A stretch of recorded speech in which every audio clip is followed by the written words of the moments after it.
السلام عليكم ورحمة الله وبركاته. أهلا وسهلا بكم أجمل متابعين في الدنيا. بسم الله بنبدأ، وبالصلاة والسلام على أشرف خلق الله سيدنا محمد.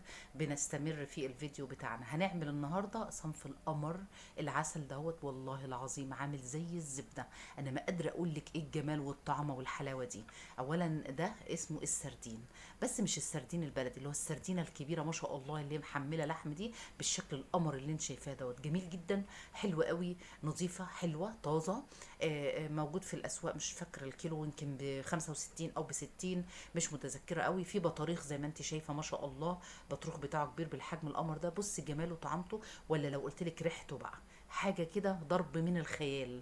طبعا السردين كلنا بنحب ناكله، غني جدا بأوميجا 3، فيه فوائد كتيرة جدا، يعتبر بروتين حيواني قيمته الغذائية عالية، ويعتبر برضو من الوجبات اللي سعرها نوعا ما مش قوي يعني، على قد الايد. تعالوا نشوف هنعمله مع بعض ازاي بطريقه سهله وبسيطه وسريعه. انا عندي هنا ادي كيلو من السردين اهو، بالطعام والجمال ده، طريه جدا، ملساء ناعمه، ريحتها حلوه، ما فيهاش اي كدمات ولا اي لون غريب، ولا مش نظيفه ولا مهريه ولا اي حاجه، نسيجها جميل جدا. بكل بساطه شديده بحط شويه من الفلفله الحاميه، اللي هي الشطه الحمراء البودر. وهنا بنزل كمان شويه من الملح بالشكل القمر اللي شايفاه ده، يعني ما يعادل 3 4 معالق ملح كبار كده. برضو ما تكتريش قوي الملح عشان ما يحدقش قوي منك ويبقى حادق قوي يفحمك على الميه. تمام. وهنزل عليها شويه من الشطه الحاميه اللي هي البودر، واقلبهم مع بعض. عايزه تحط شويه بابريكا حط، ما فيش اي مشكله خالص. عايزه تحط شويه كمون وشويه فلفل اسود برضو حط، في بعض الناس بتحط، لكن انا بصراحه ما بحبش اكتر من الملح والشطه الحمراء وبس. ودي علبه بطول الايه السردين نوعا ما يعني. بجيب الاكياس بتاع التلاجة البيضه النظيفه الحلوه دي. تمام. الكيس ده عامل من العوامل اللي بتساعد على سرعه انضاج السردين، عارفين؟ مش هياخد وقت خالص، قسما برب البيت اعملي بالطريقه دي هتاكلي السردين تاني يوم او تالت يوم بالكتير، وهتلاقي طعمه عسل زي ما انت شفتيه. اللي انا وريتهولك في اول الفيديو ده قعد يومين وفتحت عليه في اليوم التالت. باجي بقى عند الخياشيم من فوق زي ما انت شايفه كده، وبمسك بعد ما اكون غسلت السردين كويس قوي ونشفته قوي قوي قوي من الميه، ابدا اخد الملح بقى وابدا احط فيه احشي الخياشيم بتاعته، واغطي كل جسم السردينه او السمكه اللي في ايدي دي بالملح والشطه، اغطيها كويس قوي. بعمل رشه خفيفه كده في قاع الكيس او في ارضيه الكيس، وببدا هنا ايه انيم السردين بتاعي جنب بعض، واحده جنب واحده كده اهو. اول حاجه الكيس بيحفظ العصاره بتاعه السردين اللي هتنزل بتاعه التخليل جواه.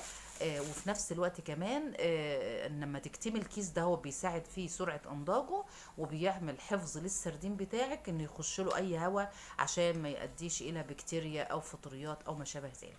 شوف الطعام والجمال اهو، مفيش اسهل ولا ابسط من كده. حط اللايك يا حبيبه قلبي لو كنت بتشاهديني لحد اللحظه دي، وبشكر كل متابعيني الكرام اللي بيشاهدوني جوا مصر او بره مصر، كلكم على راسي اجمل متابعين في الدنيا. ربنا يديمكم نعمه في حياتي اسرتي الكبيره الجميله بالطعامه والجمال اللي انت شايفاه دوت. وجبه حلوه قوي تقدري تطلعيها في اي وقت مع شويه من البطاطس المحمره او المسلوقه ومهروسه، او لوحده كده اهوت مع بصل بخل وليمون وتوم. والله اكله طعمه قوي مع جرجير مع بصل مع طماطم. بص تلاقيكي تاخدي وجبه غذائيه كامله بحاجه على قد الايد او على قد الوضع. يعني لو مش هتقدري تجيبي الكيلو، لو نص كيلو حتى وهتعمليه برضه هيبقى جميل وحلو قوي، هيسد معاكي في وجبه. بعد ما خلصت بقى هنا وحشيته كله بالملح، ببدا اجيب شويه من الزيت، مش كتير بقى ولا حاجه، هي بيكفي بس معلقه او اتنين على سطح السردين، وتروحي رابطه الكيس بتاعك كويس قوي قوي قوي بالشكل القمر اللي انت شايفاه ده اهو. لقيت ان العلبه التانية طبعا مش هتاخده ما شاء الله يعني، فجبت العلبه دي اوسع سنه، بس تكوني تسعي ان انت تخرجي كل الهواء اللي داخل الكيس علشان ما يعملش اي ايه عفن او فطريه. بمسك الكيس بتاعي بعد ما اخرج كل الهواء منه، وادخل بقيه يعني الديول بتاع السردين كده بدخلها جوه، وامسك الكيس بتاعي ده كده ايه اربطه قوي قوي عشان يبقى محكم كويس قوي على السردين بتاعي ويستوى كويس. بص الطعام والجمال، في اسهل من كده في الدنيا؟ مفيش اي صعوبه خالص. على فكره بتيجي تشتري غالي من بره جدا جدا جدا، عايزه اقول لك واحده السردين بره الحبايه الواحده بمبلغ يعني، فاهمني؟ يعني لو رايحه عند الفزخاني او بتاع السردين والملوحه وكده، وبتشتري واحده بس، حبه واحده من زي الاحجام دي كده، بيبيعها بمبلغ وقدره. فطب ليه؟ الكيلو زي ما انا قلت لك هو ب 60 65، هاتي على قد ظروفك وقد وضعك واعمليه، وحطيه طبعا هنا هو، تحفظيه في التلاجة يتنه عندك فتره، واعملي منه كل ما تشتهي او تحبي تاكلي منه. والله العظيم علبة التونة بقد كده دلوقتي، ده أجمل وأفضل وأطعم وأحلى من 10 علب تونة. اهو بعد ما ربطت الكيس كويس، هدخل برضو العلبة في كيس تاني. حلو قوي ان انت تقفلي عليه كويس قوي. وهبدأ هنا اربط برضو الكيس ده كويس، او اخرج الهواء زي ما انت شايفة كده، وابدأ امسك الكيس اربطه كويس قوي برضو قبل ما احط الغطا بتاع العلبة. واحكمي بقى عليه الغلق بالغطا بتاعك، اقفليه كويس قوي. شوفي بقى، انا حطيته يوم واحد على الرخامة، واليوم التاني بدأت ادخله التلاجة على الرف، عشان احنا في حر بس.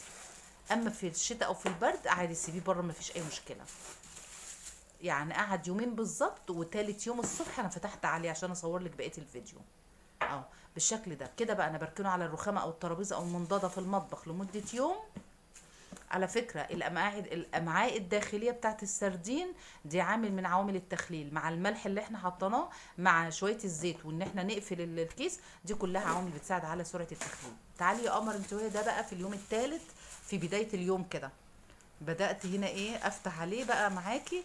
مش قادرة اقول لك ريحته عاملة ازاي، والله العظيم تجنن، ريحة تحفة تحفة تحفة، حلوة قوي، ريحته ذكية جدا.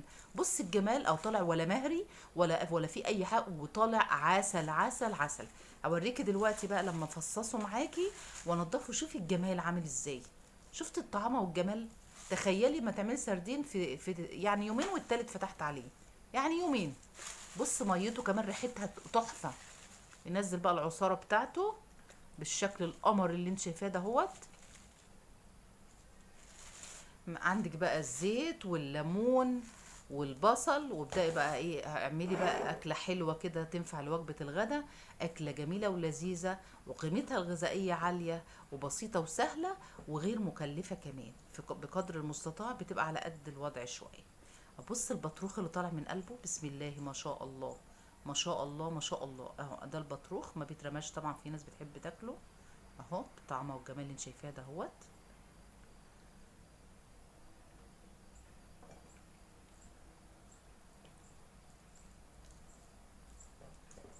اجمل متابعين في الدنيا، ما ننساش ندعم الفيديو باللايك.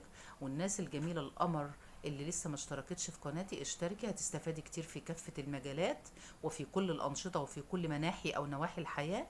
هنقول المعلومه اللي تفيدك ان شاء الله وتستفيدي منها. ومش هيضيع مش هيضيع وقتك، ولا هتضيع باقة نتك على اي حاجه، لا ده هتضيع على معلومه انت بتقدري تستفادي منها، او تطلعي منها بمعلومه قيمه. كمان تعليقاتك الجميله اكيد بتسعدني، واللايك على الفيديو اكيد بيساعد على نشر الفيديو لاكبر فئة من الناس، والمعلومة بتوصل لاكبر قدر من البنات الصغيرين حتى عشان يتعلموا. بصي بقى ببساطة شديدة، ما شاء الله عامل زي الزبدة في ايدها، وبطلع بقى الشوك والسفة والحاجات الايه اللي هي بتبقى في الجناب ده، هو نضفها كويس قوي. عايزة تحطيها على حاجة مسطحة وبالسكينة كده، وتبدأي تشدي الكلام ده كله براحتك. تنظيفه بقى سهل، ما فيهوش اي صعوبة خالص. اهو بالشكل القمر اللي انت شايفاه دوت. هنبدأ هنا نقدمه بالطعام والجمال ده. طبعا عايزة اقولك طالع زي الفصوص الزبدة. بصي الجمال. ولا لو شميتي ريحته بقى، جربي الطريقة دي هتعجبك جدا، سهلة جدا بسيطة، متاخدش وقت ولا جهد، وغير مكلفة في اي حاجة، وبتديكي وجبة غذائية قيمتها الغذائية. بصي شوفي الجمال، قسما بالله زي الزبدة. بصي يعني مجرد ما بتك على القطعة في ايدي، بتنزل كده زي الزبدة في ايدي. اهو بص الطعامه، بص الجمال، وريحته بقى مش قادره اوصف لك، مع الليمون بقى طبعا، مع هنا ربطه جرجير خضراء، او شويه بقدونس، او شويه بصل جنبيها، وطماطمتين، بتاكلي احلى وجبه جميله قوي، وتغيير طبعا، وكسر الروتين عن الوجبات اللي بتاكليها في يومك. هنا برش رشه خفيفه من الزيت وعصره ليمون، وكلي بقى احلى سردين يا قمر انت وهي. الف هنا وعافيه على قلوبكم. اتمنى ان اكون قدرت اضيف لك معلومه، او اقدم لك حاجه مفيده. اجمل امنياتي ليكم بدوام الصحه والسعاده. ما تنسيش زي ما قلت لك من شويه تدعميني باللايك، وتشتركي في قناتي لو ما كنتيش مشتركه. والبنات الصغيرين يا ريت تجربي اي وصفه بالطريقه السهله البسيطه اللي بحاول اقدمها لك، دي هتنفعك كتير، وهتوفر عليكي في الوقت والجهد، وهتخليكي اجمل بنوته في الدنيا. الى اللقاء في فيديو اخر ان شاء الله. تحياتي لكم، مع السلامه.